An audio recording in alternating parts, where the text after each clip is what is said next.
اما بعد فاعوذ باللہ من الشیطان الرجیم بسم اللہ الرحمن الرحیم الم یعلموا ان اللہ هو یقبل التوبۃ عن عبادہ ویأخذ الصدقات وان اللہ هو التواب الرحیم۔ کیا یہ نہیں جانتے کہ بے شک اللہ ہی اپنے بندوں کی توبہ قبول کرتا ہے اور صدقات کو لیتا ہے، اور بے شک اللہ تعالیٰ ہی بہت توبہ قبول کرنے والا، بہت رحم فرمانے والا ہے۔ اس آیہ مبارکہ کے ضمن میں چند احادیث مبارکہ میں نے عرض کی ہیں، آج مزید احادیث مبارکہ عرض کرنے کی سعادت حاصل کر رہے ہیں۔ جی، میرے آقا نبی اکرم صلی اللہ علیہ وسلم کا فرمان علی شان سنن ترمذی شریف میں، ابن ماجہ شریف میں، دونوں مقامات پر یہ موجود ہے۔ فاطمہ بنت قیس رضی اللہ تعالی عنہا بیان کرتی ہیں کہ نبی اکرم صلی اللہ علیہ وسلم سے زکوٰۃ کے متعلق سوال کیا گیا۔ فرمایا مال میں زکوٰۃ کے سوا بھی حق ہے۔ پھر آپ نے اس آیہ مبارکہ کی تلاوت کی کہ اصل نیکی یہ نہیں کہ تم اپنے منہ مشرق یا مغرب کی طرف پھیر لو، اصل نیکی یہ ہے کہ تم لوگ اللہ، قیامت کے دن، فرشتوں، آسمانی کتاب اور نبیوں پر ایمان لاؤ، اور مال سے محبت کے باوجود رشتہ داروں، یتیموں، مسکینوں، مسافروں، سوال کرنے والوں، غلاموں کو آزاد کرانے کے لیے بھی مال دے۔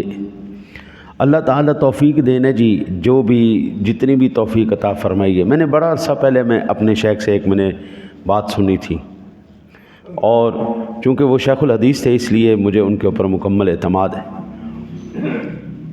موسیٰ علیہ السلام کے زمانے میں ایک ایسا شخص بھی تھا جو انتہائی تنگ تھا، روٹی سے بڑی تنگ، کبھی ملے کھانے کو کبھی نہ ملے، بیچارہ بھوکا ہی مرتا رہ جاتا تھا۔ اللہ کے نبی موسیٰ علیہ السلام کلیم اللہ تھے، اور اس کو اس بات کا علم تھا یہ اللہ سے کلام کرتے ہیں۔ اس نے عرض کی، پیارے موسیٰ علیہ السلام، اللہ کی بارگاہ میں ایک التجا نہیں کر دیتے؟ زندگی گزر گئی، فاقوں میں ہی گزری ہے، بڑی مشکل سے، بڑی تکلیف سے روٹی ملتی ہے۔ میرے مالک سے کہو کہ جو میرا بنتا ہے نا وہ ایک دفعہ ہی مجھے دے دے، جتنا بندہ میرا ایک دفعہ ہی دے دے، زندگی میں کم از کم ایک دفعہ تو میں روٹی پیٹ بھر کے کھا لوں گا نا۔ موسیٰ علیہ السلام گئے، بات کی، ایک گندم کی بوری بنی جی اس کی۔ موسیٰ علیہ السلام نے آ کے دے دی، لے بھائی تیری زندگی دی بوری۔ اس بندے نے کیا کیا، پیٹ بھر کے اس نے کھانا کھایا۔ کھانے کے بعد زندگی میں کہتا جی ایک ہی تمنا تھی، پیٹ بھر کے کھانا کھاؤں، مجھے مل گیا، باقی ساری اللہ کے نام پہ تقسیم کر دے، لے جاؤ بھائی سارے لے جاؤ، چلو موج کرو۔ موسیٰ علیہ السلام بھی چلے گئے، وقت گزر گیا، شورا ہو گیا ایک بندے کا، بھئی موسیٰ علیہ السلام کی امت میں ایک ایسا بندہ بھی ہے جس کا دسترخوان لگتا ہے جی، وہ دنیا اس کے روزانہ ڈیرے پہ آتی ہے اور ہزاروں دنیا کھا کے چلی جاتی ہے، آ رہی ہے کھا کے جا رہی، آ رہی کھا کے جا رہی۔ موسیٰ علیہ السلام نے کہا میں بھی جا کے دیکھوں میری امت میں کون سا ایسا بندہ آ گیا جی۔ آپ جب گئے، آپ نے دیکھا تو یہ وہی شخص تھا جس کی پوری زندگی کی کمائی ایک بوری تھی۔ موسیٰ علیہ السلام بڑے حیران ہو گئے۔ میرے مالک سے جا کے سوال کرنے کے لیے جب ملاقات ہوئی تو عرض کی، میرے مالک میں نے تیرے سے ہی اس کی ساری جو ہے زندگی کی جو بھی گندم تھا، جو بھی اناج تھا، وہ سارا کچھ لے کے میں نے اس کو دیا ہے۔ ایک تو اتنا زمانہ گزر گیا ہے، نمبر ایک وہ تو بھوک سے مر جانا چاہیے تھا، نمبر دو اس کے پاس اتنا مال کہاں سے آ گیا کہ وہ جہاں پہ اس کو اپنی روٹی کے لالے پڑے ہوئے تھے وہ اب سارے زمانے کو کھلا رہا ہے۔ تو میرے رب کریم نے کہا، پیارے موسیٰ علیہ السلام، میں نے تورات میں بھی یہ وعدہ کیا ہے کہ جو میری راہ میں 1 روپیہ دے گا یا 1 دانہ دے گا، میں اس کو 10 گنا آگے بڑھا کے دوں گا۔ اس بندے نے کھانے کے بعد سب کچھ میرے نام پہ تقسیم کر دیا، میں نے اپنے وعدے کے مطابق اس کو شام کو 10 بوریاں اور عطا فرما دی۔ اس نے کہا واہ واہ واہ واہ میرے مالک، کیا بات ہے، پہلے ایک ٹائم کا کھانا نہیں ملتا تھا، اب اتنی بوریاں۔ اس نے کہا چلو ٹھیک ہے، پھر پیٹ بھر کے کہا، پھر ساری اللہ کے نام۔ وہ اللہ کے نام پہ دیتا گیا، آتا گیا. اس نے کہا جناب جب تک میرے سے کوئی تجارت کرے گا میں اس کو گھاٹا نہیں ہونے دینا. اللہ سے تجارت ہو گئی نا جی. میں آپ کو اپنی ایک بات بتاؤں. بڑے بزرگ آدمی تھے مولانا منیر احمد یوسفی صاحب رحمۃ اللہ تعالی علیہ. صوفی آدمی تھے، بڑے دھڑلے کے عالم تھے. میں نے ان کو ایک مرتبہ عرض کیا، میں نے کہا حضور غریب آدمی ہوں، لینڈ لارڈ کوئی نہیں ہوں، کوئی مہربانی کرو میرے اوپر کوئی دعا یا وظیفہ کوئی ایسا عمل بتا دو. دنیا آئے نہ آئے کم از کم دل میں کبھی خیال نہ آئے غربت کا کہ غریب آدمی ہوں. دنیا یہ نہیں کہ فقیر جا رہے ہیں، ننگا جا رہا ہے، بھوکا ننگا جا رہے ہیں. ایک تو میرا روب برقرار رہے، دوسرا روٹی کے لالے نہ پڑے. دعا ایسی کر دو کہ کبھی زندگی میں ایسا نہ کرنا پڑے، روٹی کے لیے کم از کم. باقی میرے مالک سب کچھ ہے، اس کا احسان ہے. آپ نے فرمایا مشکل، بہت مشکل عمل ہے، اگر تو کر گیا تو اللہ تجھے کبھی محتاج نہیں ہونے دے گا، یہ میرا تیرے سے وعدہ ہے. میں کہا جی حکم فرمائے. آپ نے فرمایا جس دن تیرے گھر میں ہانڈی پکے نا، تیرے منہ میں لقمہ جانے سے پہلے اللہ کے نام پہ لقمہ جانا چاہیے. کوئی بھی خادم یہاں پہ ہے نا جی، اس کی روٹی میرے ذمہ ہوتی ہے. میں چاہوں تو میں کسی بھی ساتھی سے کہہ سکتا ہوں کہ یار آپ روٹی کر دو. آپ ایک ٹائم کی روٹی کسی کے لیے کوئی مشکل نہیں، 3 ساتھیوں سے کہہ دو 3 ٹائم کی روٹی لگ جائے گی.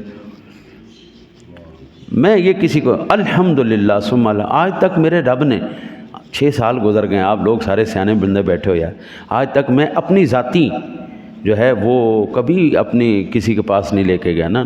ہاں مسجد کے لیے مانگتے ہیں، دبا کے مانگتے ہیں، اور انشاءاللہ مرتے دم تک مانگیں گے. دین کے لیے مانگتے ہیں، وہ دبا کے مانگیں گے، اگر بس چلا تو زبردستی بھی نکلوائیں گے. لیکن اپنی ذات کے لیے کوئی یہ نہیں کہہ سکتا کہ مفتی آیا ہمارے گھر اور کہہ رہا تھا میرے گھر روٹی کے لالے پڑ گئے. جتنی ہماری تنخواہیں ہیں آپ 7 بندوں کا کر کے دکھا دیں، 7 بندے چھوڑ دیں، 1 بندے کا کر کے دکھا دیں. لیکن خدا کی قسم اللہ تعالیٰ نے نہ تو کبھی روب میں کمی آنے دی ہے اور نہ روٹی میں کمی آنے دی. 2 چیزیں چل رہی. تو میرے آقا جی علیہ الصلوۃ والسلام کا یہ فرمان ہے اللہ کے بندے صرف زکوٰۃ پہ نہ رک جایا کر، صاحب ثروت آدمی اور بھی نکالا کر دے. اور پھر پوری آقا جی علیہ الصلوۃ والسلام نے آیا مبارکہ تلاوت فرما کے سارا کر دی. رمضان شریف آ رہا ہے، بڑے خوش نصیب لوگ کہ یہ صرف امت مصطفیٰ کو اللہ تعالیٰ نے ایسی چیزیں عطا فرمائی ہیں جن میں عمل تھوڑے ہیں، اجر بہت زیادہ ہیں. ان میں سے ایک رمضان شریف ہے. جو سحری افطاری کروا سکتا ہے وہ سحری افطاری کروائے، جو مہینے کا راشن دے سکتا ہے وہ مہینہ کا راشن دے. اور خدا کی قسم اللہ تعالیٰ کتنی تمہارے اوپر کرم نوازیاں کر دے گا. شاید تم یہ جو ذہنی سکون ہے نا جی، میں پرسوں 3-4 دن کی بات ہے، میرا کزن ہے وہ بڑی فیکٹری میں کام کرتا ہے. تو ایویں ہی میں نے کہا، میں کہ یار بڑے بندیاں دی موجاں ہوندیاں نے، تھلے لینڈ کروزراں کاروبار تے جناب بڑے ٹھیک ٹھاک انہاں دی موجاں ہوندیاں جناب، اینے نوکر جناب. اینے کہنے لگا یار اللہ دی قسم جتنے او ٹینشن اوچے ہوندے نے کوئی ہوندا ہی نہیں. میں کہ جان دے یار، لکھاں روپے اکاؤنٹ وچ، کروڑاں روپے اکاؤنٹ وچ، تھلے 4-4 کروڑ دی گڈیاں، نوکر چاکر جناب. کہندا جناب وہ گولیاں بھی کھاندے نے نیندر دیاں تے انہاں نوں نیندر نہیں ہوندی. اللہ نے پیسہ دیتا ہے، چین کھولے ہے، اللہ پیسہ دے دیتا ہے، ساتھ ضمیر کو ایسے کر دیتا ہے، گڑبڑا دیتا ہے، مطمئن نہیں رہتا، ضمیر کا اطمینان نہیں ہے، وہ سکون ہے، ڈپریشن کے شکار ہو جاتے ہیں. اللہ کا کروڑ شکر ہے یار، کروڑ مرتبہ شکر ہے، ساری فکروں سے دنیا کے آزاد کیے ہوئے، ساری دنیا سے. جس بندے کو میرے رب نے ذہنی سکون عطا فرما دیا، قلبی سکون عطا فرما دیا، حضرت کروڑوں روپے بھی دے کے لوگ نہیں حاصل کر سکتے. اضطراب میں ہے کہ میری اب ماشاءاللہ 45 سال سے زیادہ عمر ہے، میرے بھی چند بال آئے ہیں بلیک، اور میری عمر کے جتنے بھی ہیں وہ سارا منہ سر چٹا کرا کے بیٹھے ہیں. 45 سال کی عمر میں ابھی چند بال سفید ہیں، اور کبھی زندگی میں کالا کولا کوئی ارلم پرلم چیز نہیں لے نا. میری عمر کے مجھ سے چھوٹے لوگ 6-6 سال چھوٹے لوگ سارا منہ سر چٹا کی دی بیٹھے. کیوں بیٹھے؟ ان کو ذہنی سکون نہیں ہے، ڈپریشن کا شکار ہے۔ اچھا جی، ایک حدیث پاک میں آپ کو عرض کروں، آج جا کے اپنی بیویوں کو سنائیے گا، اور یہ حدیث پاک صحیح بخاری میں بھی ہے، مسلم میں بھی ہے۔ امی عائشہ صدیقہ طیبہ طاہرہ رضی اللہ تعالیٰ عنہ بیان کرتی ہیں کہ رسول اکرم صلی اللہ علیہ وسلم نے فرمایا، جب کوئی خاتون اپنے گھر کے طعام سے خرچ کرے، یعنی جب روٹی ہانڈی پکائے، ہاں جی، جب خرچ کرے، درا حالیہ کہ وہ اس کو ضائع کرنے والی نہ ہو، ہے نی، تو اللہ تعالیٰ اس کو خرچ کرنے کا اجر عطا فرماتا ہے۔ خواتین کا نہیں جی، اکثر عادت ہوتی ہے جب سبزی کاٹتی ہیں نا تو آگے سے بھی بہت زیادہ کاٹ دی، پیچھے سے بھی بہت زیادہ کاٹ دی، درمیان کا حصہ انہوں نے پیاز کاٹا نہیں جی، صرف چھلکا نہیں اتارنا، چھلکا اتارنے میں ذرا دیر لگ جاتی ہے تو اوپر سے پوری پرت ہی اتار دی، حالانکہ وہ بھی استعمال ہو سکتی ہے، ٹھیک ہے نا جی۔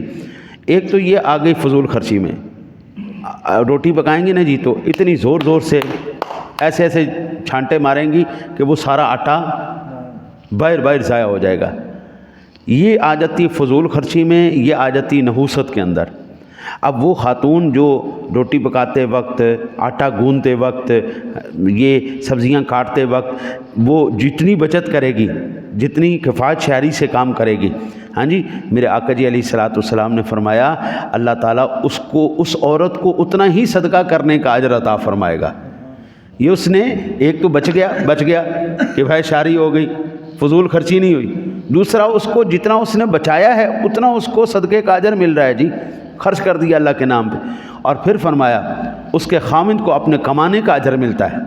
ظاہری بات ہے، خامند رزق حلال لے کے آ رہا ہے، سارا دن لے کے رات تک جو ہے وہ بندہ دھکے کھاتا ہے، ساری آدھی سے زیادہ زندگی تو دکانوں پہ دفتروں میں گزر جاتی ہے، گھر میں تو وقت ہی نہیں ملتا۔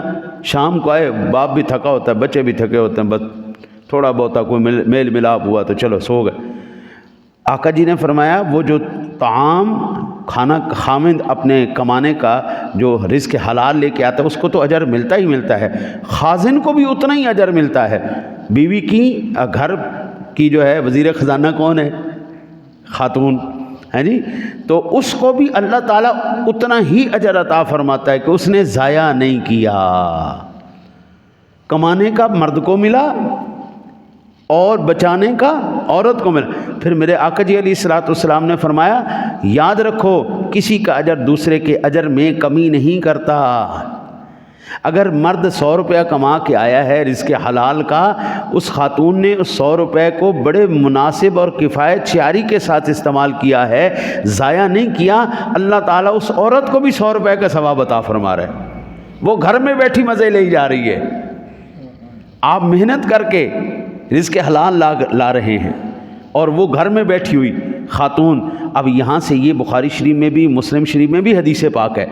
اب یہاں سے آپ اندازہ کیجئے کہ اگر خاتون اللہ کا شکر ادا کرے، چیزوں کو ضائع نہ، اکثر گھروں کے اندر اللہ معاف کرے، میں گھر میں گیا تو وہ بڑے لوگوں کا گھر تھا، محفل تھی، وہ کیا کر رہے تھے، انڈے انہوں نے 5-7 پکائے تھے اور بیچ میں سے زردیاں نکال کے سیدھی ڈسٹ بن کے اندر، صرف سفیدی کھا رہے ہیں اور باقی جتنی زردی وہ ساری اس کے اندر۔